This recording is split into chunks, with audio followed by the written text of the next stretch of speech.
Broadcasting from the business capital of the world, this is the Podcast Business News Network.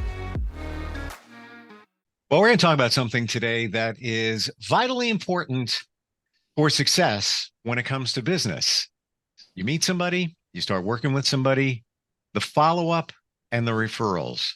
How do you attack that? What's the best way to get that done for maximum potential? This is just a piece of what she helps entrepreneurs and individuals with: coaching, sales training, executive coaching, personal coaching. She's also a keynote speaker. She's the one that everybody's asking for, and you can as well. And she can up your game. Debra Rothschild joins us here today. Welcome back. How are you doing? Hey, I'm terrific. How are you? I'm fantastic, and I'm very intrigued about all of this. It sounds rhetorical. Follow up. You meet somebody, of course you got to follow up. And referrals. Of course you got to get referrals and lead to business. But there's more to it than that. And we're going to dig deep into that today. Why don't we start with the follow-up? Lead us on that one. You know, there's an old saying, the fortune is in the follow-up. And way too often people, they're so happy to sell something to somebody. I mean, right? I mean, the customer's happy, you're happy, you made a sale, they got what they wanted, but then it doesn't go any further than that. And people work very hard to obtain a new client or to make a sale. I mean, there's effort put into everything. And so, I go back to when I built one of my companies, and I was a radio talk show host, and I moved a lot of product, and I was ecstatic that had increased my revenue, moving product, meeting new people, but that's where the buck stopped. And I guarantee you the buck really stopped because they didn't reorder, and I never got a referral because I failed to follow up. Because today, especially today, I don't care what kind of gig you're in, what kind of side hustle, what kind of profession, follow up and creating a deeper, long-standing relationship that creates loyalty brings a dynamic comeback. And not only do you connect with that individual, you let them know you care. You can have all the facts and figures and data, but if that individual doesn't know that you care, there's a big void, and they are less apt to bring you any referrals down the road.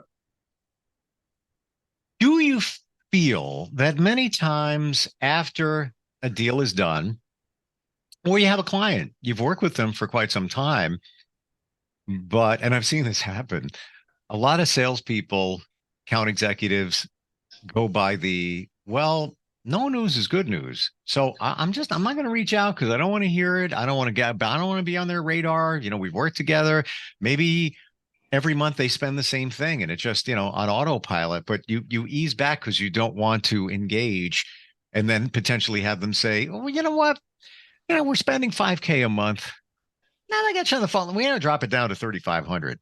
You think that happens a lot of times, the mentality of account execs? Well, I think so.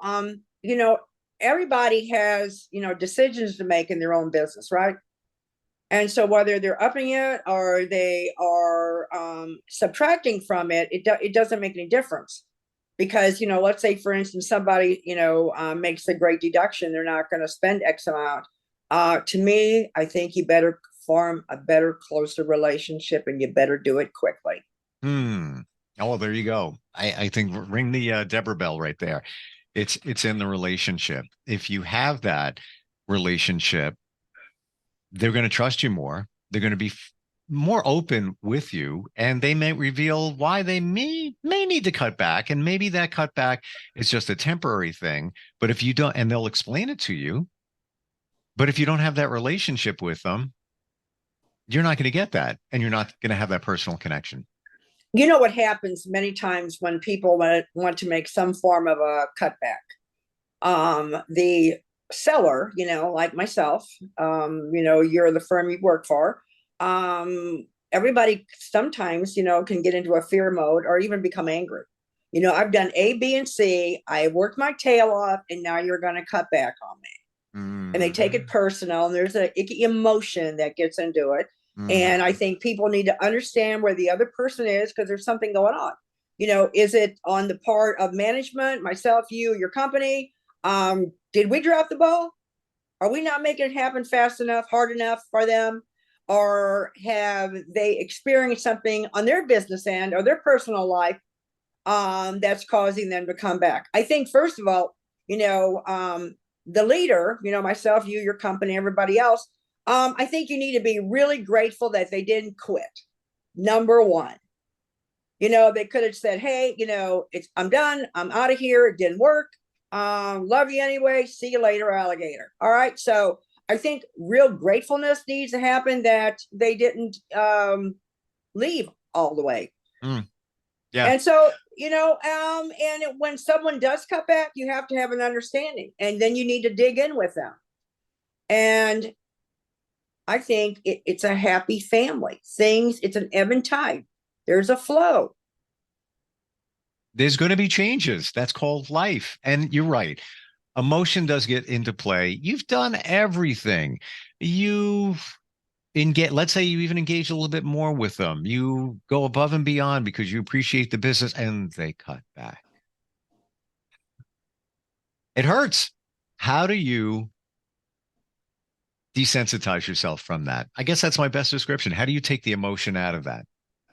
Well, I think it's an understanding of that other human being and where they are, and to respect it, number one. And that client should never be anybody's source. I mean, if you're just counting on that client paying you, weekly, monthly, annually, or whatever your contract is, you know what? Then you're screwed, because you need 10 other clients, or you need 10 other sales, or you need 10 other things going for you. And it's a matter of understanding where a person is and meeting where they are, because it's a relationship business. And I know firsthand that people cut back, or they want to step back. Somebody gets their tail in the ringer, and there's an offense. And then, you know what? Then your relationship is fractured. And then good luck getting a referral. Good luck helping them out, because it won't work. All right. So let's do this hypothetical. Client cut back. They said, we got to cut back for whatever the reason. We're going to take some time. We'll examine it again in a few months. A few months have come up. Now we're at that point. I'm about to send an email to them right now. What do I say? Well, first of all, I just recently went through that about 6 months ago. A long-standing client that I've had for 12 years. She's got 3 children in college. It's $30,000 a semester per kid, and mom and dad don't want them to go out and get a bunch of student loans. And so she had to shave some money, and I was one of them. Did she fire me? No. Are we still working together? Yes. And so, I understood where she was. I get it. But you know what? Anybody's going to cut back on me, I'm not going to email anyone anything. I'm going to pick up the phone, and I'm going to have a conversation, because we care about one another, and I care about their future and their growth of their company. Excuse me. It's hard to take the emotion out of it. And you're right. If you're depending on that just one account, it's painful, or it's one of the bigger accounts among other ones, but it's not to say it's not coming back. We got to look at it that way. There's always going to be changes. What about if you hear from somebody, you provide a service that helps their business get visibility, and they say, well, you know what, we're going to cut back because we're doing great right now. We're just tightening things up. We really don't need it. How would you address that? I would say, well, I understand your position. However, when you stop, what you're doing when you're in the middle of momentum, you're probably going to fall off the cliff, and it's going to take less than 90 days. You know what I love there, Deborah? You put a sense of urgency by putting a time in there, because 90 days, 90 days go by, and then you could have major problems, which could happen. We're not, we're not just throwing things up against the wall. Interesting. That's the follow-up. Any other thoughts before we go to referrals? Well, you know what I think most business owners struggle with is that picking up the phone and talking to someone. God bless email. I mean, it we can send contracts, we can do DocuSign, we can transmit a lot of information, but where in the heck is the heart and soul conveyed? It's not, and it's cold, and it can become callous, and it just doesn't work. Everyone deserves a phone call. Yeah. And in terms of frequency on that phone call, how often should it be? Well, I was building a company, long time ago, and I learned very quickly that follow-up was going to be my answer to taking my business to the next level. And I failed at that. And I had to pick up the phone and I had to say to somebody, you know what? It's on me. I should have followed up with you. I'm new. Please forgive me. Can we go further? And I just casually dropped in on people when they didn't even know I was dropping in because I cared. I wanted to know what was going on with them so I knew how I could lead them. When you say drop in, are you alluding to literally just dropping in? I pick up the phone and I would arbitrarily call, at all hours during the business hour just to check in on them. Okay. I think and I've heard this from account executives that they don't do that because they don't want to hear bad news. I'm not saying it's right, but they just figure, let me keep a little bit of a distance there because I don't want to even engage in the conversation where it can go down the road where they can begin to, the client say something and start, just on autopilot, just leave it. We'll check in from time to time, send them a Christmas gift, that kind of thing. Not the right way to go. Well, I think that's how you lose business. Yeah. Yeah, absolutely. I have seen people that have had inferior products become incredibly successful because their skill set, their mindset was focusing strictly on that client and letting that client know that they are available and that they really care, and great relationships have been formed. Mm-hmm. Because it's all about loyalty. And think of it as a friend. You've got what you consider to be a good friend. You don't hear from them in months, a year, whatever. Until you want something, right? Then there's that. And there are those friends where you haven't talked in so long, and when you pick up, it's like we never stop talking. But that's not that deeper relationship. When it's that deeper relationship, you talk on a regular basis. Sometimes you check in.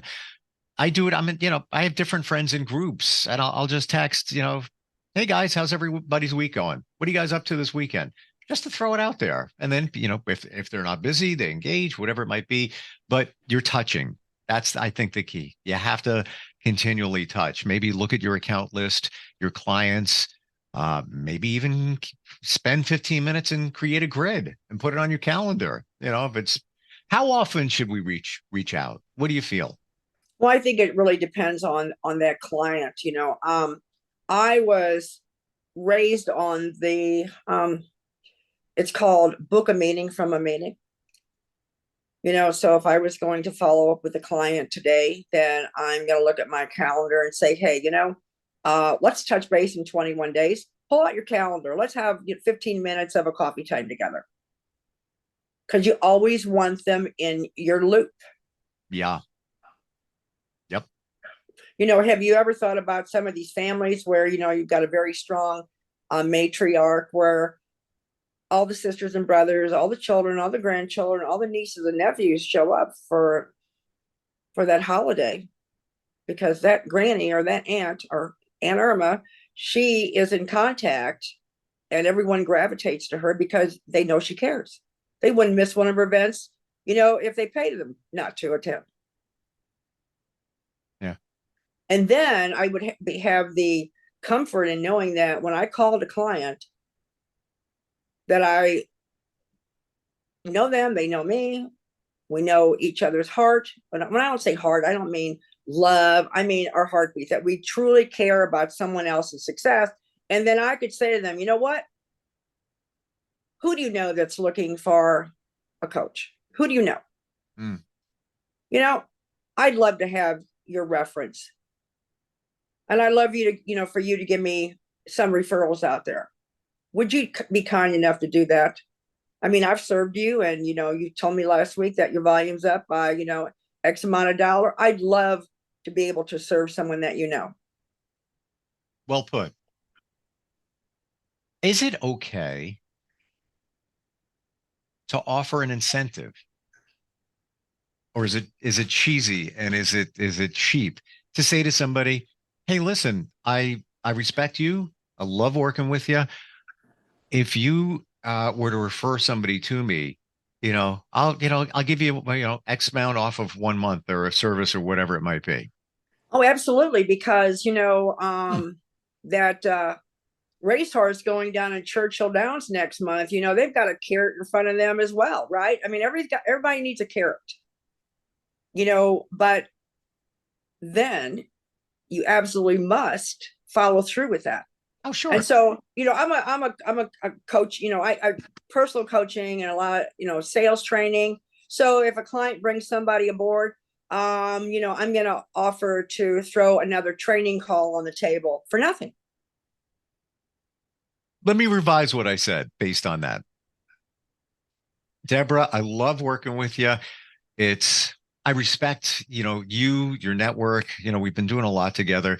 I'm looking to build, obviously. If you refer a client to me and it translates to business, that's my disclaimer right there. And it translates to some business for me, then I'll offer this to you. And that's, a discount free call, whatever works, whatever works. But is it reasonable, acceptable to say if it translates to business? Because I can throw you, 100 names right now. Here you go. Here you go. Here's another one. Here's another one. And you're sitting there calling. It went nowhere. But now I'm on the hook to give the client, a discount. So I'm potentially losing something from doing that. Does that make sense? Oh, I mean, and I think I would advise against that just because someone, shuffles in a phone book for you to read and you can, call them on your own. I don't think that qualifies. No, but what I'm saying is if it translates to business. So where we're If going it with that, translates to business, yes. that's what I mean. Yeah, well, and I think anybody that say one of my clients that they would refer me to somebody, chances are I've already gotten a great review. I'm going to nail them in, and then I'm going to comp my client. I had somebody yesterday call me that they're starting a new business. She had met me at a workshop, yada yada yada. She said, in fact, I was at a party on your boat one day, and I'm like, oh, okay, now I know who you are. She said, I know you know everybody, Deborah. I'd like for you to give me some referrals, to build my business. And my comeback was, all right, but you need to know that I only bring referrals to paying clients. So if coaching and sales training would work for you and your business, then I would love to help you. But up until then, no, I cannot. I'm sorry. When it comes to referrals, we're talking about getting referrals. What about giving them? How do you go about doing that? Obviously, it's got to be vetted. You got to be comfortable referring somebody to somebody else. I'm about to do it today. If I have time to get on the phone with somebody, spoke with somebody yesterday, or did a little bit of work with them. I can't say 1000% that they're fantastic, but the vibe is there and they're looking for work. And I like to connect people. Is it okay to use a disclaimer by saying, call up, hey, Chris, I don't know if you're looking for somebody or if it comes along your way that does this. I know them. I don't know them really well, but they seem like it's worth a conversation. So I wanted to put it toward you. Is it okay to do that? Absolutely. I did that yesterday morning. Okay. I had a client from Virginia call that was looking for somebody specific, and I said, hang on, give me 5 minutes. Let me make a phone call. I think I can tie you up. And she said, well, hold on a moment. I said, she's vetted. She's got integrity. She has a track record, and allow me to just ask her if she'd have an interest. And then you know what I'll do? I'll set the two of you up and you can talk, and then you're on your own. And in my situation, this person is a little bit younger. They're trying to build. They've got a good reputation so far. I don't know them really well, but I go with my gut. And I think we all should go with that intuition. And it feels, yeah, this could be a good connection. The pieces seem to be going right. But I'm gonna tell, the guy I'm calling up that just that. Like I know them. I don't know them really well, but from what I've seen, looks good. And now it's up to him. I've thrown the ball to him if he wants to go deeper into a conversation, maybe look at their work and things like that. Well, I think that's perfect. And then I mean, it's in their ball court. It's out of yours. You did the, I'm going to connect the dots. You feel comfortable about it because, Yeah. it's your intuition, and then it's up to them. It's either going to work or it won't work, or maybe it's for later. Yeah, exactly. And I don't do anything expecting anything on the back end, but I believe that's the way the universe works. You do the right thing and, it'll come back around in a good way, whatever that way is, if it's a Well, smile and a thank you. I'm a farmer's daughter. If you plant corn, you do not reap green beans, right? Exactly. Yep. Yep. And guess what? That guy, I didn't even think of this because this is not the way my mind works. I need to talk to Debra more. This guy who I know, fairly well, and I've never asked him for referrals. We have a close relationship. I should, because I haven't worked directly with him, but he knows my integrity. He knows my professionalism. He's very connected. He would be good for that. But we haven't worked together. Is that okay to do? Just to reach out and say, hey, I know you do what you do. I'm happy to refer you. Could you refer me? I mean, all day long. Yeah. Yep.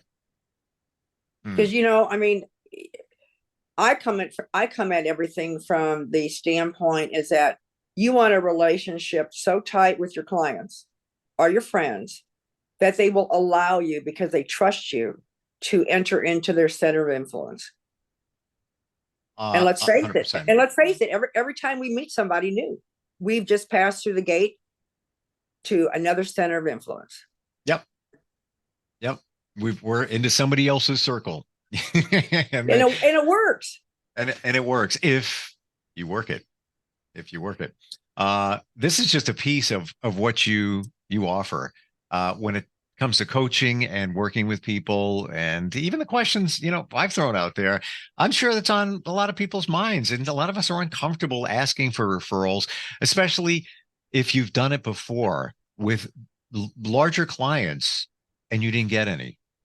It's then the emotion comes in again. Like, why don't they do that? Like, we're like family, but they haven't referred me. Final question in that situation. What's up with that? How do you deal with that? Well, it goes back to the heart. When a person feels rejected, and in that situation, it's not for right now. Maybe people say N-O because they do not K-N-O-W. You have to take a deep breath and allow the process, rather than getting offended, feeling bad, beating yourself up. Oh, woe is me. And it happens all the time. Yeah. And you have to let it go and allow them, because many times things circle back around beautifully.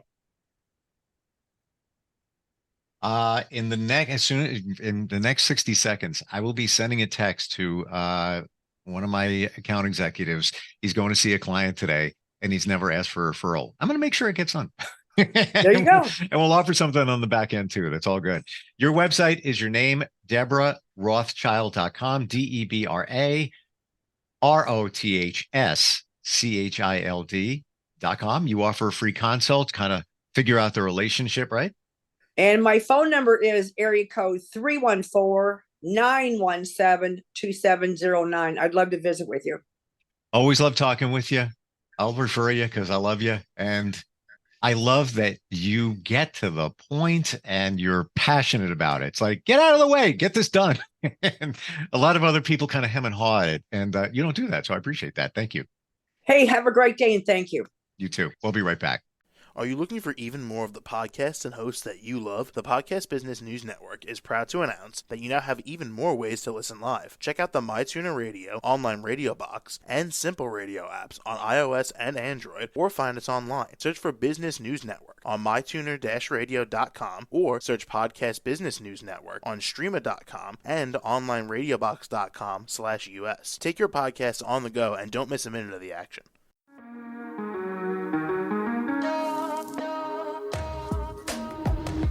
Broadcasting from the business capital of the world, this is the Podcast Business News Network. For nearly 2,000 severely injured veterans, everyday life has become filled with barriers. Day-to-day simple tasks can become pretty daunting. I have to carry my chair up 2 flights of steps or have somebody do it for me. What scares me the most is just the falling. When I'm struggling with my house, I think, to have that one great barrier just knocked down, it's crucial. Home for Our Troops is a wonderful nonprofit that builds a Mortgage-free, fully adaptive, handicap-accessible house. And there's no catch. It'll be our very first home that we've ever owned. This is a game changer. This is where your life begins again. We need you to join us in completing this important mission. Please visit hfotusa.org